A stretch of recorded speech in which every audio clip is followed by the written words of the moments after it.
whose new book is really groundbreaking, and Desiree Hurtak, who's part of the Academy for Future Science, along with Dr. J.J. Hurtak, Keys of Enoch.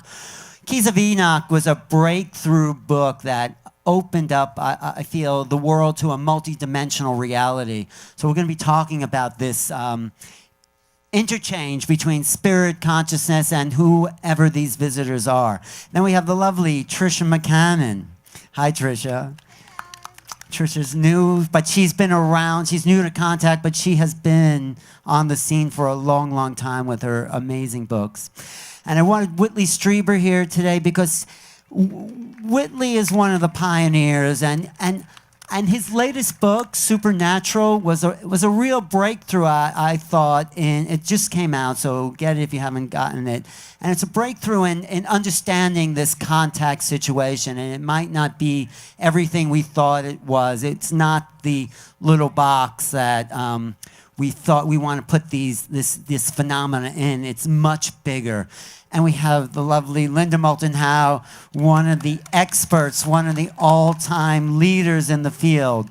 So let's just start off with a kind of general opening idea of this union of, because more and more people are equating this phenomena to something about consciousness. It's no longer about ships in the sky or the hardware. And there's a big change in people coming to this show over the last 4 years, where we've gone more towards this awakening of consciousness and what the phenomena, or whatever you want to call it, really means to each of us. So that's the kind of track I'd like to proceed on. And why don't we start with you, Linda? Because you're people don't know you're a mystic as well. No, she's had some amazing experiences. So go ahead. Thank you. Well, the word consciousness, I guess, is at the root of what we're all trying to understand, what humans are in relationship to one or more intelligences that seem to have been manipulating this planet for a very long time, past, present, now, and future. And when I think of all the people that I've interviewed over the last 3 decades in the human abduction syndrome, I think that the bottom line is that they don't have a clue what they're really dealing with. And if the human abductees themselves don't have clarity on what is interacting with them, the rest of us are on the outside. But having said that, a lot of people in the human abduction syndrome will say that we have been being pushed by something out there that feels that we deserve to survive against other forces that think we should not survive. And that the whole key to that survival is going to be to rapidly change all of the consciousness of Homo sapiens sapien. And that is, I think, what is so important about Contact and the conferences where we come together and we are trying to address what consciousness do each of us have? And it's becoming so clear on planet Earth that the consciousness is not shared from person to person. And that makes us vulnerable to manipulation. If we could be told all the truth about our history and our present, it could change our entire relationship to ourselves and to this intelligence that I think has taken advantage of the fact that we were made, we are androids, but now something special is occurring, and that something is moving rapidly to change all of the world's consciousness, and it is as if our lives depended on it. Well, thank you. Beautiful. Exactly. Wait, Whitley, I think you want to come in on that because it seems very much in alignment with what you're talking about.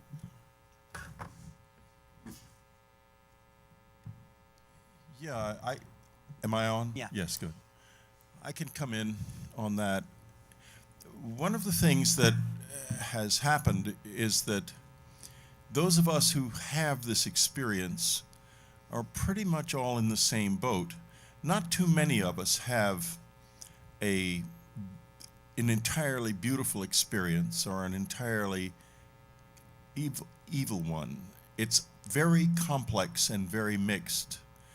And yet there's something about it that leaves you feeling that somehow, no matter what it is, you're in the presence of something quite sacred. And what does that mean? Does that mean it should be cherished? Well, it may, but it also means it should be watched very carefully, because what the sacred is that which knows its own truth. It knows its own truth. And so if you find yourself, as I have in my life, face to face with something that seems to be literally radiating evil, then you should care for that. You should not fool around. You should think to yourself, well, yeah, this is somebody whose truth has turned out to be fairly unfortunate for them, and they're not happy. And then you find yourself face to face, as I have as well, with somebody whose very presence drives you into deeper and deeper question, who seems to kind of almost bubble with a sort of joy that is extremely serious at the same time.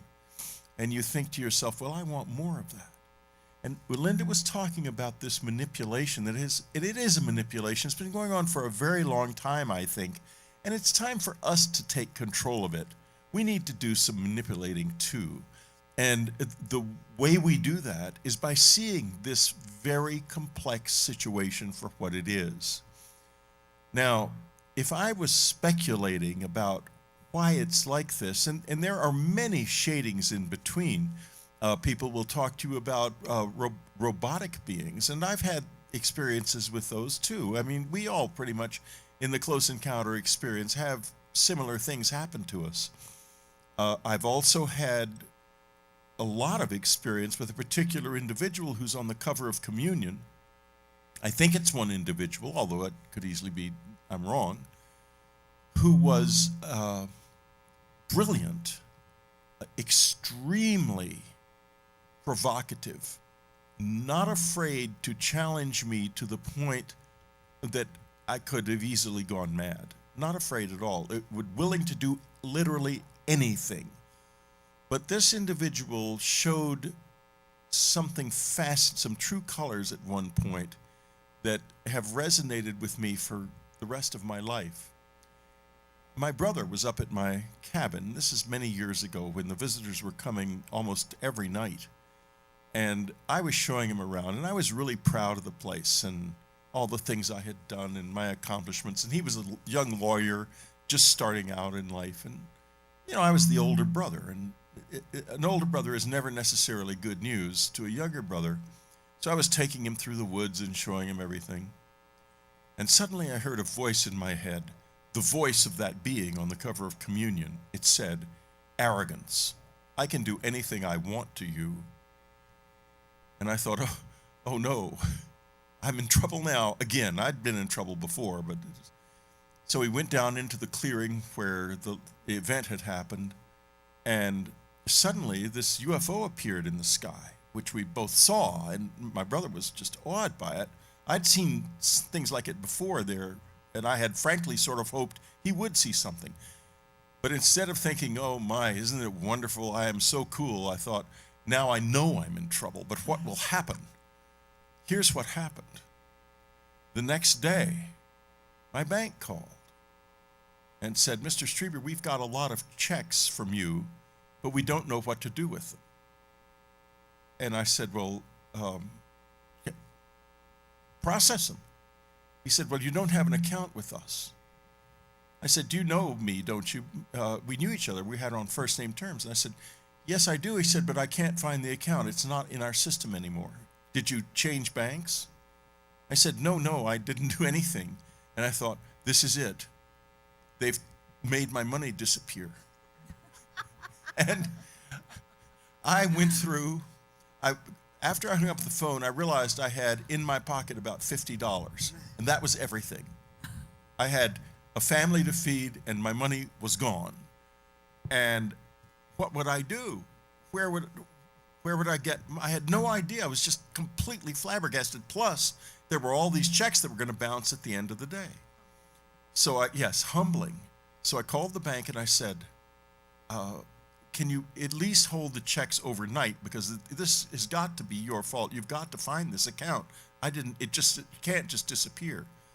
They finally found it on a record in a special storage that the bank used in case of a disaster. And they restored it the next day. But I learned something very fundamental then, and that is that humility is really important, and it is to be respected. Everyone is to be respected, and everyone is as valuable as oneself. Everyone is.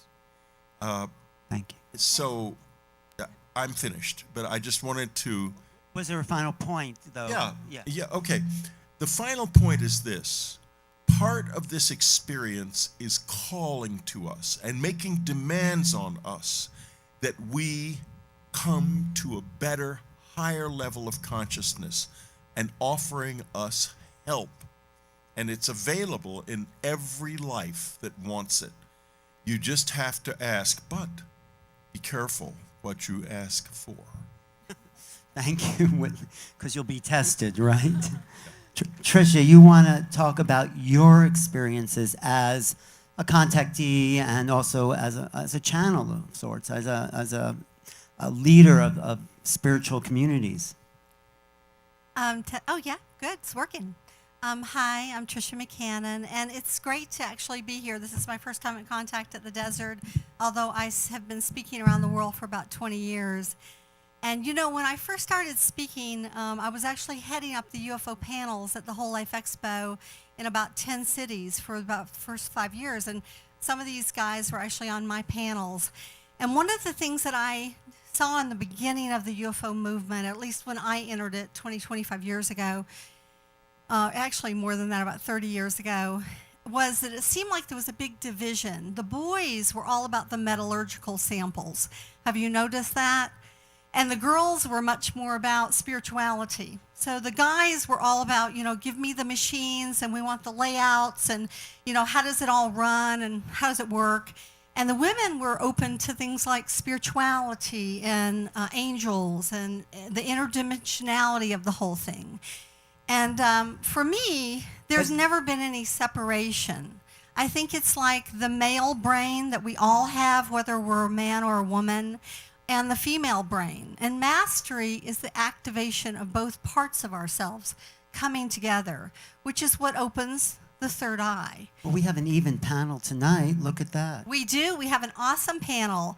And I think that the UFO movement has come light years in the last 20 years. And now there are wonderful people like the men and women on this panel that are speaking on both subjects. For me, I have been a mystic, clairvoyant since I was a little girl. I grew up in Atlanta, Georgia, and I lived across my family from a great forest, and I could see the elementals in the forest. And I think that most people couldn't see them, and so they told those elementals, told the overlighting and angel of that forest to come and speak with me. So when I was 8 years old, this angel began to come and teach me about the great chain of being and how spirit is stepped down through these dimensional levels to where we eventually come into the physical world. And they also explained to me how everything has consciousness, that the universe is conscious. Now, there are varying degrees of consciousness, like there might be some people more conscious than we are. There might be some extraterrestrials more. We might be more conscious than a rock or a stone or a plant. But the consciousness is the common denominator throughout the entire universe. And consequently, we are all connected to one another.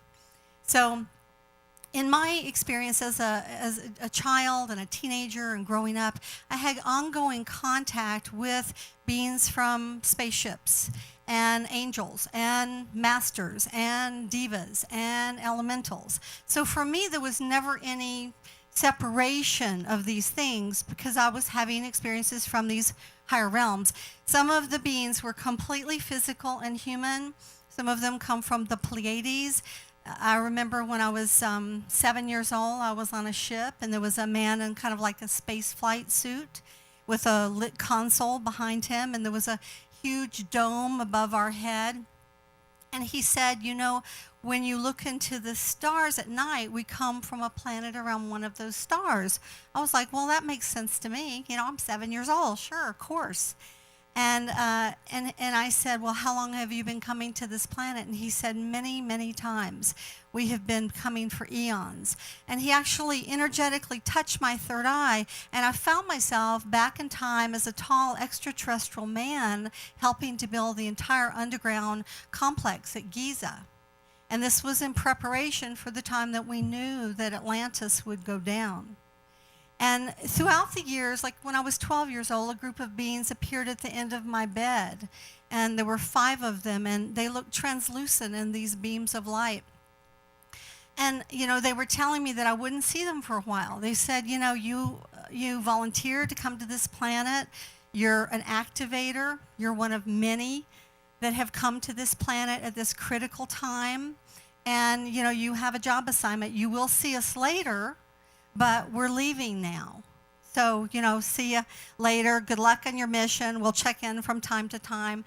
And that's why, you know, when I've been able to take people out to call in ships, out of 33 times, 30 times physical ships have shown up because they keep tabs on me. So, you know, that's just fine with me for them to keep tabs. I've also encountered beings that are profoundly, profoundly higher in consciousness that have eagle heads. One of them is really my great teacher. And, you know, he was thought of as Horus long ago. Of course, he can take a human form. I've seen the cities inside the inner earth. They've shown me globes where the locations of the inner earth cities are. When I was 16, they took me in a ship and showed me the solar system, and the whole planet, the planetary system, was being moved up to a whole nother dimensional level, and there were people leaving the planet that weren't ready for that. They were deciding to leave or die, and there were other people coming to the planet, and there were all these ships parked around the planet, and they said, this is what's going to happen to your planet. This is long before the word ascension even hit our vocabulary. So it's a big conversation, and multidimensional consciousness is part of it. And the left brain and the right brain need to get married to each other so that we can sort of be on the same page with it. Thank you. And I want to get back at some point to that thing, the idea you brought up that we're at a critical juncture. But let's continue with Dr. Hertog in 1973. I don't know if people know this, but he had a transcendental experience. He actually had an ascension experience where, from the books and the conversations I've had with him, where he left this earth plane and he was in touch with what's called the ultra-terrestrials, and it was a dramatic transformation that I think changes one forever. Do you want to talk about that, Dr. Hertog? I would certainly like to do that with Desiree at my side. I was a formal academic until about 40-some years ago, when I began to take seriously the power of the mantrams used in Eastern and Near Eastern religion. And I began to use the holy names, and I had the series of experiences that led to the writing of a book most of you know as a metaphysical, paraphysical book of dealing with our human multidimensionality. And in this age of what I will call inner spirituality, we're seeing the boundaries being erased, and people's, not only from the east and west, but from the north and south, are coming together.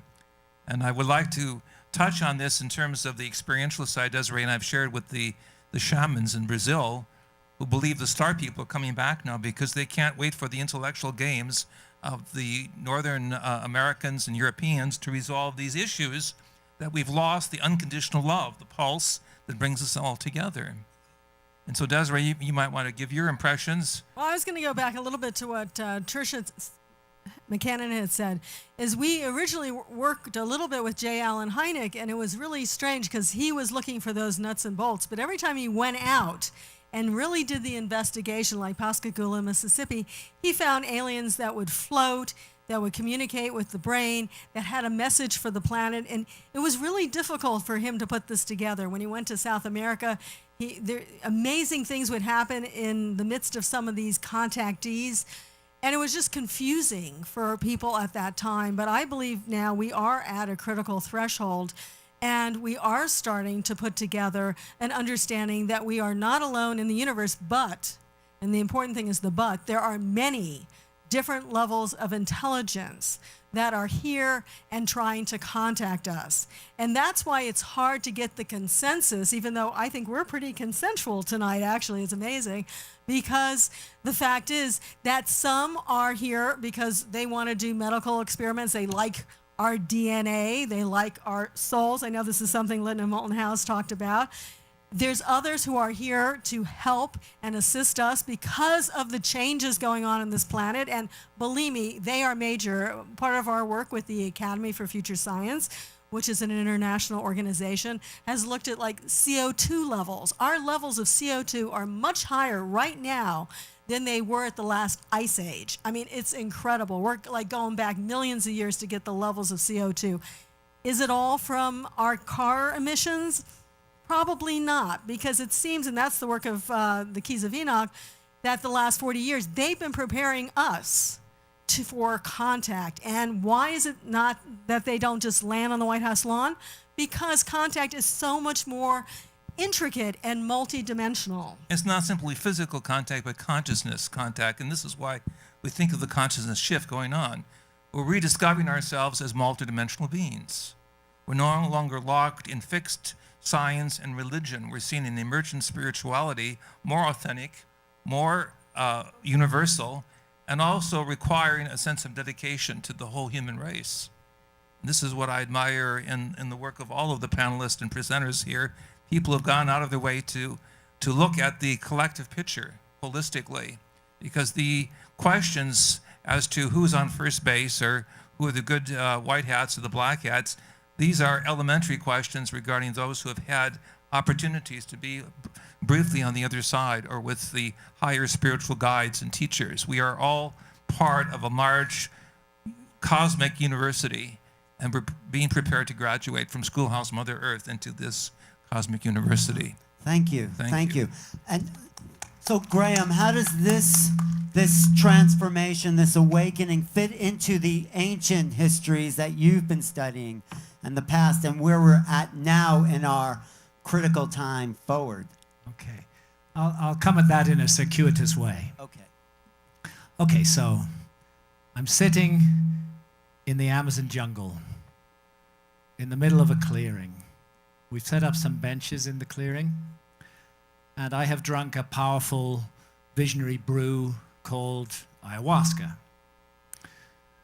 And as I'm sitting there and the ayahuasca begins to work, I go through the nausea and all of that, and I get into a deep, altered state of consciousness.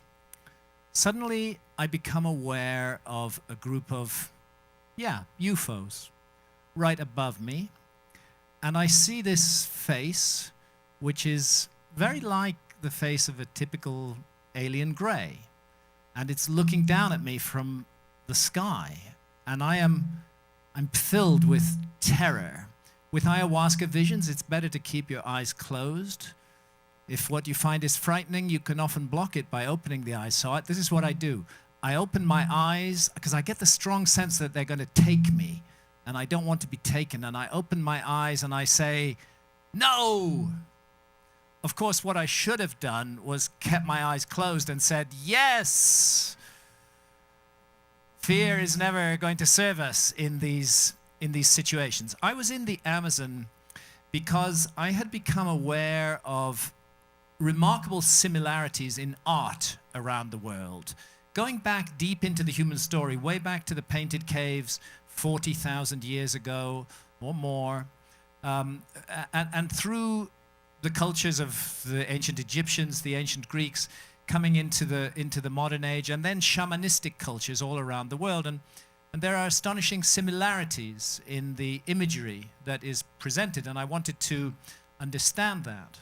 And then I came across some excellent academic work which had been done by Professor David Lewis Williams at the University of Witwatersrand in South Africa. And he really makes an excellent case that the that the similarities in this art all around the world can be explained if we understand that this is visionary art, that these artists are entering deeply altered trance states. They're then returning to the normal alert problem-solving state, and they're painting what they've seen in their visions. I got to know one of the Amazonian painters. He was an ayahuasca shaman, although eventually he stopped drinking ayahuasca. His name was Pablo Amaringo, great painter. And he painted his ayahuasca visions. And in his paintings, repeatedly, we see images of flying saucers and entities that look a bit like our idea of aliens. So I asked Pablo, why are you painting flying saucers? Is this what are they? What are these things? And he said something very interesting, which I've never since forgotten. He said, I said, are these vehicles for bringing, advanced technological beings here from other planets? He said, no. He said what these are is vehicles for entering and leaving the spirit world. And when a shaman talks of the spirit world, he is just a hair's breadth away from the notion of parallel dimensions or parallel universes. And I wonder if it's not the case that reality in which we are immersed is vastly more complicated and nuanced than we imagine. We have a certain set of senses, our eyes, our ears, we hear, hearing, taste, smell, touch, and so on, the five senses. And we already know that it's a mistake to think that what we can see with our five senses is all of reality. Why do we know that? Because we can get out a microscope and see tiny stuff that we couldn't see with our naked eyes. So the notion that we can't see everything with our senses is a good notion.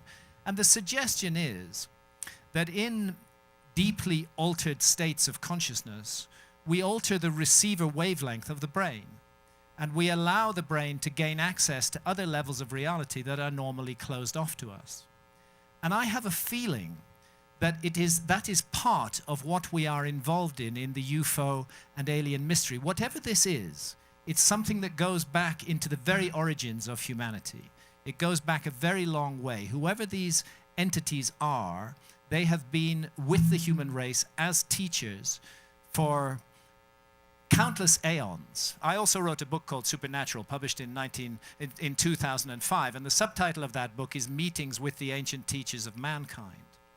I think we're jumping too quickly to a materialistic conclusion to assume that those are just high-tech beings a bit like us who've conquered the crossing of interstellar space. In a way, I think that rather minimizes and diminishes the mystery. I think it's much more complicated and much more mysterious than that, and that we are interacting through many layers and many levels with all kinds of entities and intelligences. And maybe intelligence is not fundamentally physical. Maybe consciousness is one of the fundamental forces of the universe, like gravity or electricity. It's there. And maybe it's simply manifesting in physical form. In short, I think we should preserve our sense of mystery. We should open inquiries into human consciousness. Neuroscientists really don't know a lot about consciousness. They can't explain consciousness. We should open inquiries into consciousness, and we should use the shamanistic plants and fungi that have been available to our ancestors for tens of thousands of years as tools to inquire into this mystery of consciousness. In that way, I think we may get close to the answer to what the problem is. Just one last word on this. Rick Strassman at the University of New Mexico giving dimethyltryptamine, the most powerful hallucinogen known to man, to human volunteers. More than 50% of his volunteers had experiences that were indistinguishable from the experiences of UFO abductees.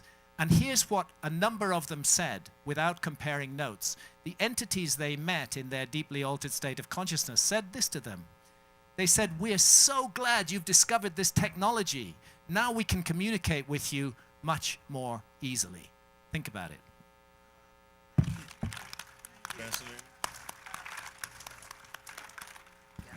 Thank you. I mean, there does seem to be a sort of agreement among the panelists about there's this mystery that is unknown that we're trying to define, we're trying to put into a box, and it's in a sense unknowable. I mean, John Mack, who was a great inspiration for many people, he said, UFOs are like an outreach program from the universe for the consciously impaired. And that's us. So Laura, how do you pull this together from the spiritual understandings you have into the next step forward in our evolution? Hi, everybody. I love these.